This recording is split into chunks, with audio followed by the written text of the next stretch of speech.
Welcome back to another conversational pace shoe review. You asked, so we are answering the final debate of Hoka Clifton or Hoka Challenger. What is the better door-to-trail shoe from Hoka?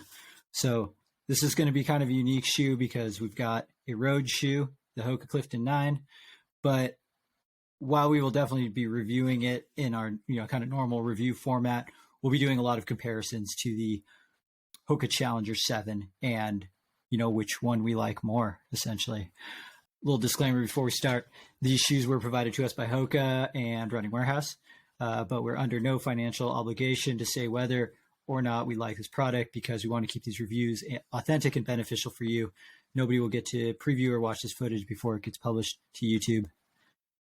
Finn, how are you doing this lovely March afternoon? I'm doing great.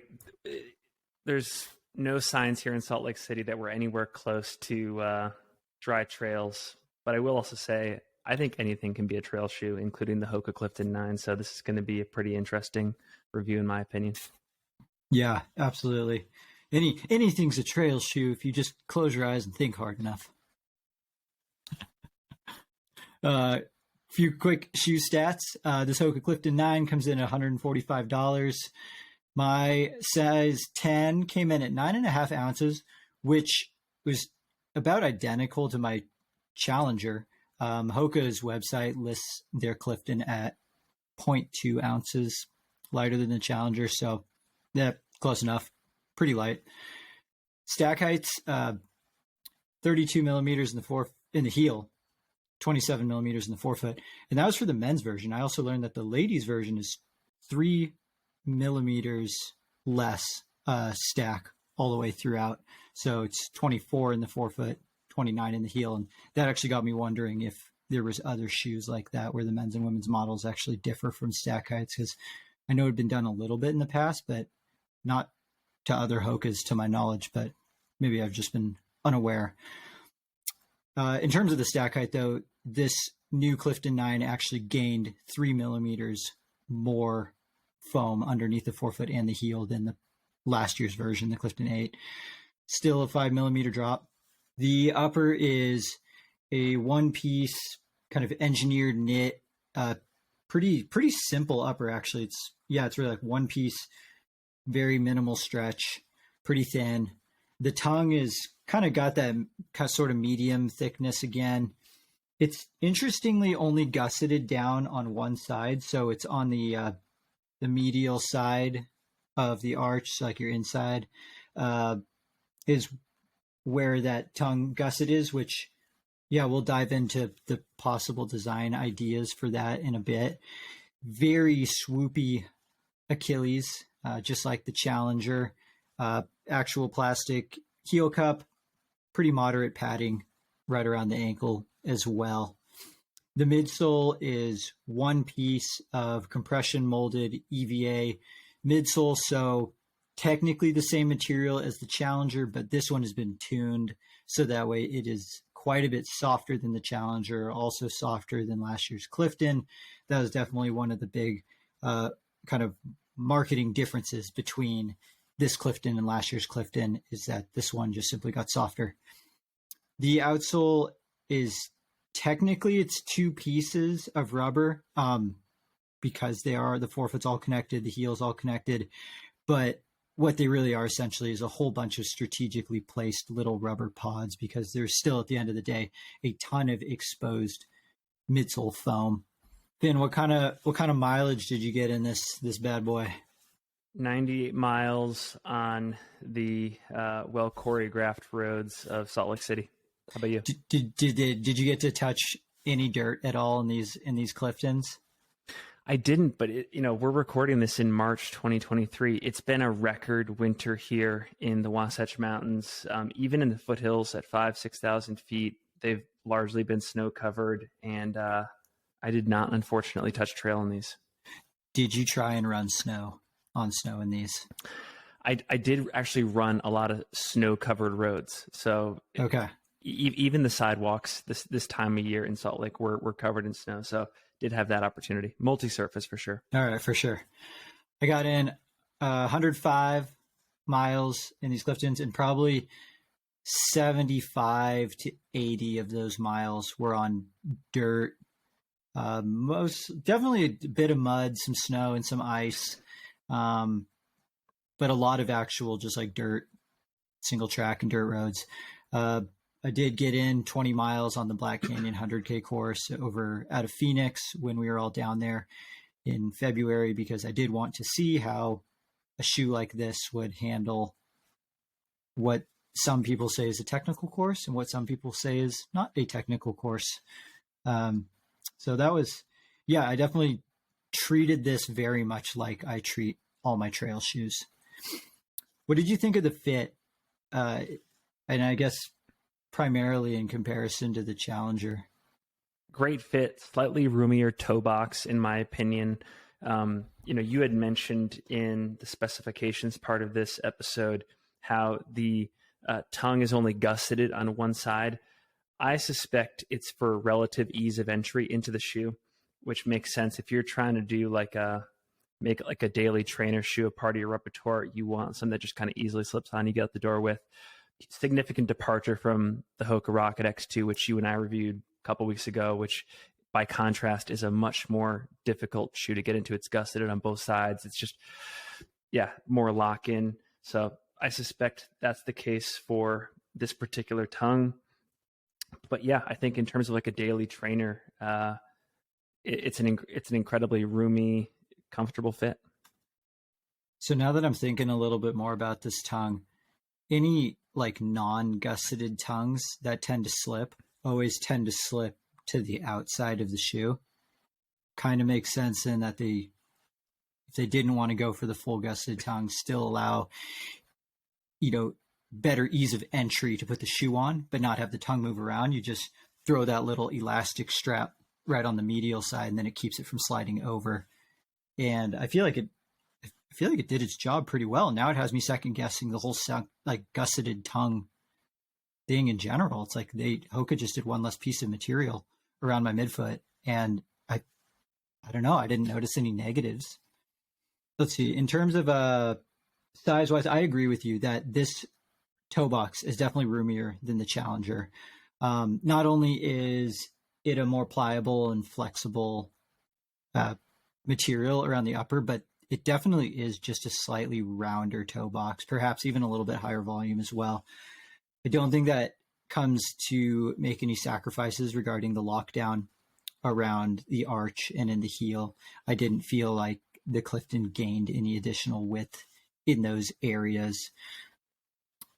I ran in a size 10 and it fit just like every other size 10 Clifton I've ever had, which was pretty spot on and true to size. I know we've got some comments that I'm sure to be had about the heel. Well, both you and I think we've both run in the Clifton 8, the model before this one, and if I recall correctly, on the Clifton 8, there was much more material built into this tongue. And I feel like what they did with the 9, among other changes, is they just transferred material from the tongue over to this bizarre Achilles blocker shield, which I don't know if that's a stylistic choice, if that actually protects your Achilles larger to some extent, but it's just wild to me. I mean, I don't know. It didn't cause any chafing or any issues, but just stylistically, I feel like it's like a plain wing or something. Just didn't make any sense to me. There is a lot of foam here. Like there is perhaps a centimeter thick of foam right on the back of the Achilles. And, again, it didn't irritate me or anything. I thought it was very comfortable. It just seems a little bit unnecessary. Like I feel like at some point these Achilles are going to like swoop up and curl all the way around the back of the shoe, maybe like put a little bell on it or something. Actually, now that I'm looking at this Achilles, there's a similar amount of padding to some of the previous Adidas Ultra Boost models, which was some of the most padded Achilles tendons of any shoe I've ever put on. This one might be right up there with that. What did you think of the kind of the ride and the feel of the shoe throughout all your testing? When I first put this shoe on, I would say miles 0 to 20. my first impressions were that it was a standard daily trainer that was desperately trying to flirt with workout status. It wanted to break out, put me in coach. It's like Mark Wahlberg in The Other Guys, where he's like, you can't keep me cooped up in here. I'm a peacock. You got to let me fly. Like, this thing desperately wanted to be a part of like a marathon workout session. There was a lightness to it. I think I felt the benefit of all of that foam added to the midsole. That was miles 0 to 20. At least in my experience, maybe it's because I'm a slightly heavier set runner. I felt a pretty rapid destruction of the foam in that midsole, and this became a significantly less comfortable ride in a fairly quick series of runs between like miles 20 and 60 for me. So initially I felt like, wow, like, did I want to do some like Boston Marathon type workouts in this shoe? But yeah, there wasn't as much durability as I thought there would be. Yeah, I kind of noticing a similar thing as well, where this shoe is very soft. Now, after running 100 miles of a lot of trail, I might be thinking it's almost too soft, but that's fully for the sake of durability. I think I've got 100 miles in the shoe. The foam's definitely starting to like pack out and get even squishier. There's more flex to it. Like there's just less than there was 100 miles ago. With that being said, there's still a decent amount of just pure stack height under my forefoot. And even though when I run, I nearly bottom it all out, it still absorbs rock hits really well. Because of how quickly, though, it's changed over 100 miles, I do worry that in 100 more miles, it would feel like probably how the Challenger would feel at double that. That might almost be kind of my wear standard. This almost feels like it's going to wear out about twice as fast as a Challenger. Can I ask a question? Yeah. When you think about like on your Mount Rushmore of durability in a daily trainer, what shoe comes to mind for you in that category? Oh man, like just a shoe that I got a ton of quality miles out of. Like, yeah, up like 300-400 quality miles as a daily trainer. So yeah, you're right. We're talking Mount Rushmore of shoes. Hoka Challenger ATR 2 was one of the most durable shoes I ever wore. And totally agree. I don't know why, but like the upper just fit my foot perfectly. The midsole felt better than the current Challenger, in my opinion. And for some reason, it just like didn't pack out. I almost always pack out the shoes, and the cushioning is what goes first before anything else. That was a shoe where I actually ripped the upper and blew it out before the cushioning wore out. And that was around the 500-mile mark because I was doing like pretty hard workouts in that shoe. I did at least one race in it. And, I got so many quality miles out of that shoe. And that's definitely something I'm not going to get out of this. I could see myself squeezing this shoe to 300 miles, but from 200 to 300, it just wouldn't feel that good. But I will say, though, for these 100 miles, I have really enjoyed the super soft, bouncy, lightweight, squishy feel. Because it's softer than the Challenger, it's got more flex to it and actually can contort and move with the trail better. Yes. So I actually feel safer on the trails, even more technical ones, in this shoe than the Challenger because this shoe moves with the trail. Definitely not talking grip because there's not much grip here, but I would also argue that the Challenger doesn't provide much better grip than this Clifton anyways. What do you think? Well, there's one other thing I wanted to say first because I forgot to say it earlier. The way I would describe this shoe in the first 30 miles was surprisingly springy for a daily trainer, but then it very quickly became spongy. I wanted to make sure that I included that in there. It was a spongy feel, and I think this has been an issue for me with a lot of daily trainers. For the purpose of the shoe, I've gotten a lot less runway in this category of shoes than I do for a primarily workout shoe. Like I know with the Hoka Rocket X, I'm going to get 200 miles of quality workouts in that shoe. I don't always find myself getting 200 miles of quality recovery in a daily trainer, and that kind of bear it out here. Sorry. Yeah, no, What was the question you had? What was the question you had? Sorry. What was the question I had? I don't even remember. Oh my gosh. I sorry for hijacking that. Yeah, I mean, it probably wasn't that important of a question. We'll get back to it later if it ever pops up. Maybe I'll ask you again. That's all right. Was it the outsole? Was it about the outsole? What did you think of this grip compared to the Challenger? Not as good. Yeah, I think if we're having a battle here in terms of door to trail between the Challenger and the Clifton, I'm taking the Challenger all day. Totally. One thing I was pleasantly surprised about with this Clifton was for how simple the upper is. I didn't think the lockdown got any worse at all in comparison to the Challenger. Like, that makes me think that the Challenger's upper is just for the most part overbuilt, which is how I feel about a lot of trail shoe uppers. Why do they do that? You know, I think it's to keep you East Coasters happy, because you throw this upper on a trail outsole and you probably take it through the East Coast. I bet it does get destroyed pretty quick. West of the Rockies, though, totally fine. So you got to meet in the middle somewhere. It would be cool if, like, you know, Hoka sold a Mafate with a super, super lightweight Clifton upper and then a really, really beefy, you know, totally indestructible upper, and you could just pick whichever one you want. What did Hoka design this shoe for? Does it hold true? I mean, on the Hoka website, it says light and plush for everyday miles. Interestingly, on their actual Clifton page, it doesn't say anything about it being a road shoe. The only way you would know is that to get to the landing page, you had to go through like category of shoe that you're looking for. You'd click road shoe and then you'd click the Clifton. But when you're just looking at the Clifton page, there's like nothing actually indicating that it's a road shoe. So maybe Hoka's trying to tell us something. Maybe I'm reading into it too much.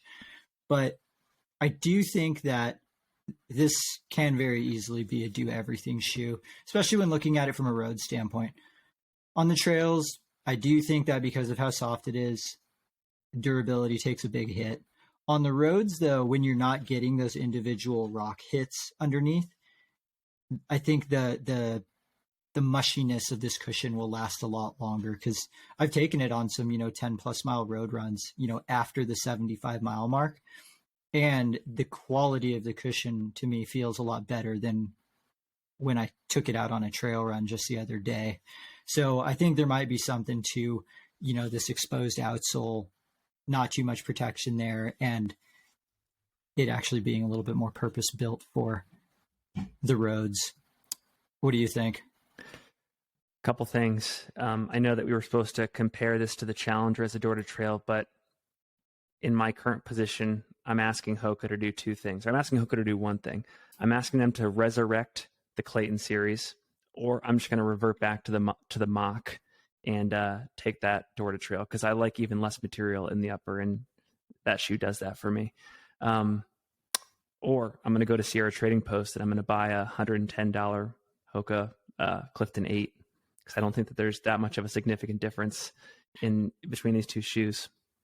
Yeah, I mean, the biggest difference really to me between this one and the previous Clifton is that this one just got softer. Yeah. And I'm pretty sure it did get softer at the hit of durability. So then, like, kind of secondary question is, at the end of our Challenger review, we talked about, is that actually Hoka's best door to trail model, or is it in fact the Clifton? Because I've probably run more trail miles across the Clifton line of shoes than I have in the Challenger at this point. I still like the Clifton as my door to trail shoe over the Challenger, simply because of the comfort. This one is tough because I'm definitely taking more of a hit for durability than Cliftons of the past. But to me, this shoe is so much more comfortable than the current Challenger that I'm actually willing to have a slightly longer, what did we call it? So this is the sunset years with our Tim Tollefson Long Run Archives episode. I'm willing for there to be slightly longer sunset years of miles in this Clifton for like an amazing first 200 miles, because I just like the ride and the feel of it more than the Challenger. Well, I'm curious, how did it perform on the Black Canyon Trail? It was great. There was never a point where I stepped on something and was like, ouch, that hurt my foot. This took all the rock hits, no problem. It's so wide underfoot. It's just as stable as, the Challenger. All those rocks were dry. I didn't need like wet traction, which is something the Challenger's also not providing. So, if I'm picking, like, I'm racing the Black Canyon 100K tomorrow, I have to pick the Hoka or the Challenger, or the Hoka Clifton or the Challenger. I'm picking the Clifton because I enjoyed running in it more. How about drainage after those river crossings? It was about average, as with most Hoka shoes. Like, I would actually compare it very similarly to the Hoka Speed Goat, where it does drain out eventually. It's not immediate. I think the best draining Hoka shoe I've ever worn was this Evo Speed Goat, kind of by a landslide. That's one of the best draining shoes I've ever worn, period. And this is kind of perfectly medium. It doesn't have the super thick Ortholite sock liner that lots of past Cliftons and other Hoka shoes have had, which was one of the contributors to making the drainage in old Hoka shoes horrible, because that sock liner would just soak up like a gallon of water, like a sponge, and it would just never disappear. The insole in the shoe is quite a bit thinner, doesn't retain moisture like that. So from a drainability standpoint, it was fine. It was totally good enough. I could see someone running a good portion of the Western States course in this shoe too. It's checks all those boxes. Why do you think a Hoka athlete would choose a Hoka Challenger over the Clifton, though, in those circumstances? Like, what do you think is their decision calculus there? Honestly, because Hoka says it's a trail shoe.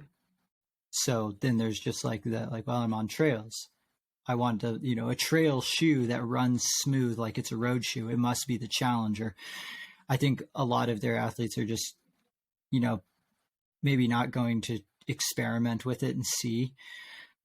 Maybe it is just that slight extra security from a grip or traction standpoint. Yeah. I've always been fine with like road outsoles on dry trail conditions. I don't know if that's from like more of a skiing background. Like, I'm okay with my feet slipping a little bit, but even then I got like very few times where my feet actually slipped. So, I just don't have, there's not too many instances where I'm going to pull the Challenger over the Clifton, because if the conditions are really crappy out, I'm going to pull the Mafate over the Clifton. I don't see a scenario where I own both the Clifton and the Challenger. If I were to own two Hokas, I would pick a trail shoe and then a road shoe. Right. What do you think? Would you race at all in this shoe? I would not race in this shoe. I would race in the Challenger. But yeah, if I was to, I'm considering doing the California International Marathon later this year, and this would be a shoe that I could see myself running Tuesday, Thursday, Friday, Saturday in, where the Rocket X is there on Wednesdays. If I'm going all Hoka quiver, maybe I'm sneaking the Alpha Fly in on my long run days on Sundays, but yeah. Yeah. If you were a Hoka athlete and you're training for a marathon, like a road marathon, what shoes, how many shoes do you have in your stable when you're training for a road marathon? It depends on if you believe in the ring cone, right? I think that the ring cone, depending on who you talk to, there's a place for that. As sort of like a halfway shoe between the Clifton and the Rocket X. I like to keep it as simple as possible. It's kind of like one or the other. I would probably run in the Clifton 5 days a week, and I would run in the Rocket X twice a week. Yeah, I think that can totally check all the boxes. It would just come down to if you get bored of this shoe or not. But maybe the Stinson one day. Stinson just to make all these shoes still feel really fast. It's that's your Finn's Sunday Stinson reset day. Maybe that's one of the training secrets, unlocked right there. If I had double days, I would do the Stinson as one of the two runs. Yeah, that's a good call. That's fair. So from a value standpoint, this shoe's $145. What do you think about the value for this shoe now, having run in it, and where it's at regarding durability? Yeah, like I said earlier, I am immediately heading over to Sierra Trading Post or Running Warehouse. I am searching the Hoka Clifton 8 and I'm buying that for $110. I'm not willing to pay $35 more for this version. It just doesn't quite last long enough for you. Doesn't last long enough for me. Yeah. Yeah, that's the with how soft the shoe is and how quick I can tell it's going to wear out. $145 makes it really tough to justify, because I know I'm gonna have to force 300 miles out of these shoes. Like, it's not like it hit 300 miles. Strava sent me an email that says time to switch up your shoes. It's more like 200 miles. I'm probably thinking about getting new shoes, and I'm just wearing them to 300. So that way I feel like I didn't waste money. If you totally, absolutely love the shoe so much where you're like 200 miles, that's still cheaper than like the dollars per mile of a Vaporfly, worth it. But I don't know. I think this is a very saturated market. There are so many other options that are right around where this Clifton is at. So it's a tough one. I was a little bit bummed with the durability. I mean, I'm kind of eating my words a little bit because I just really thought this Clifton was going to be so much better than the Challenger, and it was, but I know it's not going to be for very long. So that's going to be one of the biggest downfalls of this Clifton. What's the debate that we're starting in the comments section of this video? I mean, if you run 50% road and 50% trail, which shoe are you getting? The Clifton or the Challenger? We're talking like purely 50-50. What's it going to be? If you thought this video was valuable to you, feel free to like and subscribe. And we want to know what you thought about this. Additionally, if you do want to try out the Hoka Clifton 9 and your local run specialty shop does not have it, feel free to use our link below. It does help support the channel, allow us to do more reviews like this. I hope that, in the future months, especially in the summer, as the snow melts and Finn, you get access back to the big mountains, we can do some even stranger trail, not trail shoe tests. So I guess that's another call to action. Like, what do you want to see Finn run up and down a giant mountain in? Like, if you could pick any shoe, I will GoPro it. Yeah, any shoe, what do you want to see him run up a big mountain out of Salt Lake City in? Yeah, and what is the Hoka Challenger, Hoka Clifton counterpart in these other brands? Yeah, that's true. Does Hoka even make the best door to trail shoe? Who else is out there? What do you like? Dang, we got some good debates here.